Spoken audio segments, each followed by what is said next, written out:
નમસ્કાર. સજાગ કચ્છમાં આપનું હાર્દિક સ્વાગત છે. આજે એક પ્રવાસનનો વિડીયો બનાવવાની ઈચ્છા થઈ ગઈ, કારણ કે સવારે બધા પત્રકારો ભેગા થયા હતા તો વાતમાંથી વાત નીકળી કે જોશીભાઈ પ્રવાસ દર્શનની બુક જોઈએ છે. પ્રવાસ દર્શનની બુકની વાત આવી એટલે 2020 યાદ આવ્યું. 3 આવૃત્તિઓ લોકોને હાથોહાથ પહોંચી. ગુજરાત પ્રવાસ દર્શન કરીને જે 2020માં જે અંક તૈયાર કરેલો છે, સ્પેશિયલ એડિશન કહી શકાય, બુક કહી શકાય, એ ગુજરાત પ્રવાસ દર્શનના જેને કહીએ ને કે પંચોલી સાહેબ બોમ્બેના હતા, જે તે વખતે બોમ્બેમાં હતા, અત્યારે ગાંધીનગર ખાતે ગુજરાત પ્રવાસન નિગમમાં છે. થોડુંક ભૂતકાળ યાદ આવી ગયું એટલે મેં ચલો આજે પ્રવાસનની વાત કરવી જ રહી. જે તે વખતે 521 પ્રવાસન સ્થળોની, એ પણ ગુજરાતના એ બુક કમ્પાઇલ કરતાં 2 વર્ષનો સમય નીકળી ગયો હતો. અને આજે એ વાત યાદ આવી છે તો અંજાર ગામ અજેપાર ધણી એની વાત શું કામ ના કરવી. ગુજરાત પ્રવાસન નિગમ દ્વારા અંજાર ખાતે જેસલ તોરલ મંદિરના પ્રાંગણમાં અને અજેપાર દાદાના સાનિધ્યમાં વિકાસ કાર્યો તૈયાર કરીને રાખી દીધેલા છે. ખબર નથી પડતી શેના માટે કરેલા છે. માત્ર ને માત્ર ગુજરાત સરકારની ગ્રાન્ટ વપરાય એ માટે જ એ બનાવાયું છે.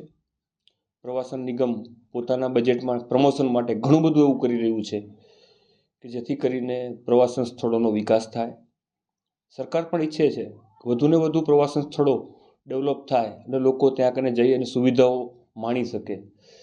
પરંતુ કરમની કઠણાઈ જુઓ, અમે કહીએ છીએ ને, કચ્છજી ધરતી જો કાળો નાગ, એટલે કે જેસલ જાડેજાની ભૂમિ ઉપર રાજકારણનું શું વિચારવું એ વિચાર થઈ રહ્યું છે. કારણ કે ગુજરાત પ્રવાસન નિગમ દ્વારા સારામાં સારું સંકુલ ઊભું કરાયું છે. માત્ર ને માત્ર લોકાર્પણની તારીખો માટેની જ વાત જોવાઈ રહી છે. ક્યાં અટકે છે, કોણ અટકાવે છે, એ વાત આપણે નથી કરવી. એ શા માટે અટક્યું છે એ પણ નથી કહેવું. પણ કમસે કમ યાત્રાળુઓને કંઈક સુવિધા મળી રહે એ બાબતે જો ગુજરાત પ્રવાસન નિગમ ધ્યાનથી ખર્ચો કરે છે, સાહેબ કરોડો રૂપિયા વાપરે છે ગુજરાત પ્રવાસન નિગમ અને ગુજરાત સરકાર પ્રવાસન સ્થળોને ડેવલપ કરવા માટે, તો પછી અંજાર ખાતે આ નમાલી નેતાગીરીને શું કહેવું આપણે. અંદરો અંદર પોતાના પૂર્વગ્રહના હિસાબે આ સંકુલ એમનેમ પડી રહેલું છે, એ કોના ભોગે પડી રહેલું છે એ પણ વિચારવું રહ્યું. આ બાબતે આપણે કોઈને ઇન્ટરવ્યૂ લેવા જવાની જરૂર નથી, દેખાઈ જ રહ્યું છે. જે લોકો જાય છે એને દેખાય જ છે. ક્યાં અટક્યું છે, સરકારી રાહે કે પછી રાજકીય રાહે, એ લોકોએ નક્કી કરવાનું છે. આપણું કામ તો દિશા નિર્દેશ કરવાનું છે. હવે સમય એવો પાકી ગયો છે કે આજે રાજકારણીઓ પાસે સમય પણ નથી અને અધિકારીઓ એ બાજુ જોતા નથી. તો આ બધી વસ્તુ બનાવવા પાછળનો હેતુ શું છે એ ખબર પડતી નથી.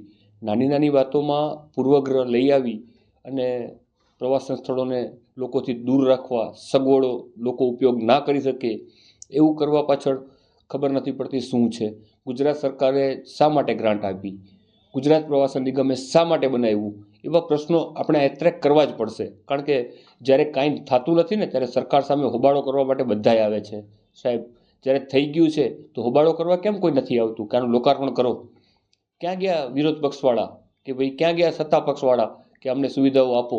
સાહેબ કાઉન્સિલરો છે, ધારાસભ્યો છે, વિરોધ પક્ષ છે, અનેક, હવે તો બિલાડીના ટોપની જેમ રાજકીય પક્ષો આવી ગયા છે કે કાંઈક તો વિરોધ કરો. કમસે કમ લોકોની સુખાકારી માટેના પ્રશ્નો ઉપાડો. માત્ર પોતાના રાજકારણને રમવા માટે જ આ બધું છે. સરકારે ખર્ચો કરેલો છે, લોકો માટે કરેલું છે, તો વિરોધ પક્ષો એટલું તો ધ્યાન રાખો ક્યાં શું કઈ રીતે કરવાનું છે.